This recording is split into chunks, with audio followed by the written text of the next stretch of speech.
আজকে আমরা লিটমাস পেপারের সাহায্য ছাড়া অ্যাসিটিক দ্রবণ এবং ক্ষার দ্রবণকে শনাক্ত করব। এজন্য আমাদের প্রয়োজন হবে 3টি গ্লাস। একটি গ্লাসে পানি ভর্তি থাকবে, কিছু চুন লাগবে, এই চুনে কিন্তু ক্ষার আছে, আচ্ছা, আর কিছু হলুদের গুঁড়া লাগবে আমাদের, এবং লেবুর রস লাগবে যেটাতে সাইট্রিক নামক একটি অ্যাসিড আছে। তো প্রথমে আমরা দেখি যে এই এক্সপেরিমেন্টটি আমরা কীভাবে করবো, কীভাবে আমরা শনাক্তটা করবো। প্রথমে এখানে যে 1 গ্লাস পানি আছে, এই 1 গ্লাস পানিটাকে আমি বাকি দুটা তো সমান থেকে ভাগ করে দেবো।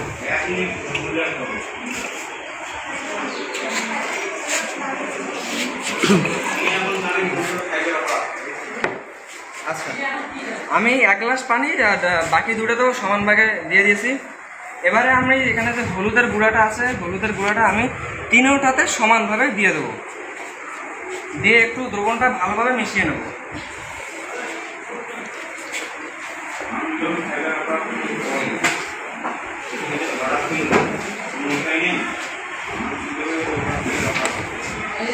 আমি দিয়ে দিয়েছি, এবার দ্রবণটাকে ভালোভাবে মিশিয়ে নেব।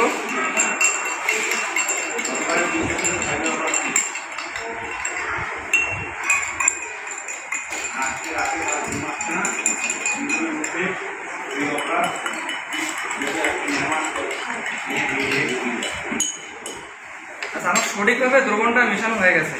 তো এবারে আমরা প্রথমে আমি বলেছিলাম যে চুনের মধ্যে ক্ষার আছে, তো এবার আমরা ক্ষারের পরীক্ষণটা আমরা চিহ্নিত করবো আর কি। তা আমি যদি এই চুনটা, আমার 3টে গ্লাস আছে, আমি প্রথমে দুটোতে পরীক্ষা করে দেখাবো। এই চুনটা যদি আমি এই দুটোর মধ্যে দিয়ে দেই, তাহলে কিন্তু এখানে সম্ভবত কমলা কালার আছে, কমলা কালারটা চেঞ্জ হয়ে লাল বা তার চেয়ে একটু ডিপ হতে পারে।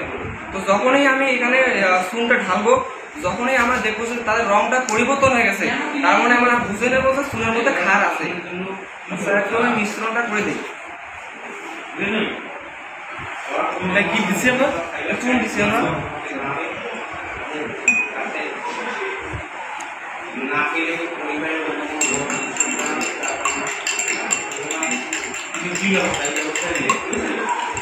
কি কালারটা কি চেঞ্জ দিয়ে হইতেছে? চেঞ্জ হয়ে গেছে।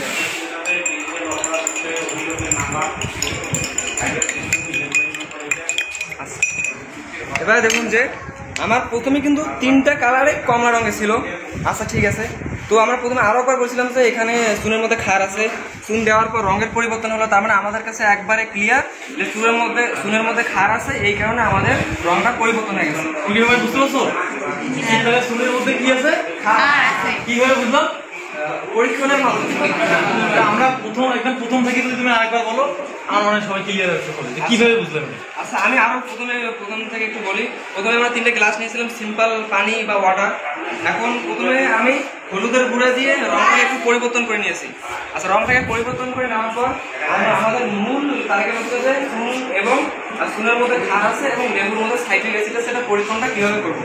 তো চুনের মধ্যে যে ক্ষার আছে, এজন্য আমরা বাকি দুটাতে চুনের কিছু অংশ মিশালাম, যার কারণে আমাদের রংটা কিন্তু পরিবর্তন হয়ে গেছে। আমরা নিশ্চয়ই লক্ষ্য করে দেখতে পাবো যে আগে আমার কালার ছিল, তারপরে আমার রংটা চেঞ্জ হয়ে গেছে। তো আমরা নিশ্চয়ই বুঝতে পারছি যে চুনের মধ্যে ক্ষার আছে, ক্ষার না থাকলে তো রং পরিবর্তন হইতো না। তো নিশ্চয়ই আমাদের এটা একবারে ক্লিয়ার। তো আমাদের চুনের সাবজেক্টটা গেল। এবার আমরা দেখবো যে লেবুর মধ্যে কিন্তু সাইট্রিক অ্যাসিড আছে। কি অ্যাসিড?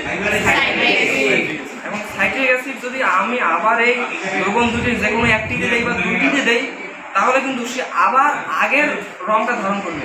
তার মানে আমার আগে কমলা কালার ছিল, এখানে যদি আমি এই সাইট্রিক অ্যাসিডটা এখানে দেই বা এই লেবুর রসটি দেই, তাহলে আমার এই পূর্বের অবস্থায় আবার ফিরে আসবে। পূর্বের অবস্থায় ফিরে আসবে। দেখি। আচ্ছা, দেখি। আমি এই গ্লাসটা একটু মাঝখানে নিয়ে যাবো। তো এই দুটোই একই এবং এটা আলাদা, ডিফারেন্ট। আচ্ছা, আমি এটাতে দিয়ে লেবুর রস, বা এখানে আমরা কিন্তু আরেকটা কথা বলি, লেবুর রসের পরিবর্তে অ্যাসিটিক অ্যাসিড বা ভিনেগারও ব্যবহার করতে পারি, কোনো সমস্যা নেই। যার কাছে যেটা আছে এটা দিয়ে আমরা পরীক্ষাটা সম্পূর্ণ করতে পারি। তো ঢেলে দিলাম। এখানে একটু রাসায়নিক বিক্রিয়া হচ্ছে, দেখুন যে অল্প কিছুক্ষণের মধ্যে আমাদের রং কালারটা পরিবর্তন হবে। খুব সুন্দর। আচ্ছা, আরেকটু লক্ষ্য করি, প্রথমে কিন্তু আমার 3টি হলুদ কালার ছিল, তারপরে চুন মেশানোর কারণে 2টি আলাদা কালার হয়ে গেছে। এবারে আবার লেবুর রস মেশানোর কারণে আবার আমার এই গ্লাসটা আগে রং ধারণ করলো। তার মানে কি, এখানে কিন্তু অ্যাসিডিক দ্রবণটা আমরা শনাক্ত করতে পারলাম কিভাবে, কারণ লেবুর রসে সাইট্রিক অ্যাসিড আছে। তো সাইট্রিক অ্যাসিড না থাকলে আমার রংটা পরিবর্তন হতো না। যেহেতু সাইট্রিক অ্যাসিড আছে তার মানে আমার এখানে একটু রাসায়নিক বিক্রিয়া হয়েছে। রাসায়নিক বিক্রিয়া হওয়ার ফলে আমার আগের রংটি ধারণ করেছে। তো তোমাদের কি কারো বুঝতে অসুবিধা হয়েছে? যদি কোনো প্রশ্ন থাকে এটা কিভাবে হলো আমি আরো বলতেছি, কোন অ্যাসিড কি কারণে প্রশ্ন করতে পারো, সমস্যা নাই। তোমাদের মনে যদি কোনো প্রশ্ন থাকে? নাই, আমার মনে হয় নাই। আচ্ছা, সবাই বুঝতে পারছো? আমার মনে হয় অলরেডি সবাই বুঝে গেছে। তো একটা তালি দেওয়া যায় না? আমাদের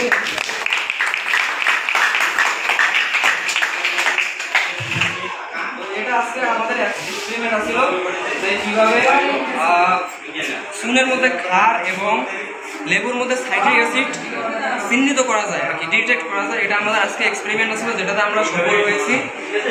ধন্যবাদ সাহেব নানো স্কুল এবং ধন্যবাদ যে আমাদের এত সুন্দর এক্সপেরিমেন্ট করার সুযোগ দিচ্ছে। পাশাপাশি আমাদেরকে কিছু রোবোটিক্স বা অন্যান্য এক্সপেরিমেন্ট করার জন্য শিখতে পারছি এই স্কুল থেকে। আমি নিজে মনে করি যে এই স্কুলে আমি করে এত সুন্দরভাবে কিছু শিখতে পারছি। ধন্যবাদ, আপনারা সবাই ভালো থাকবেন, এই স্কুলের জন্য দোয়া করবেন।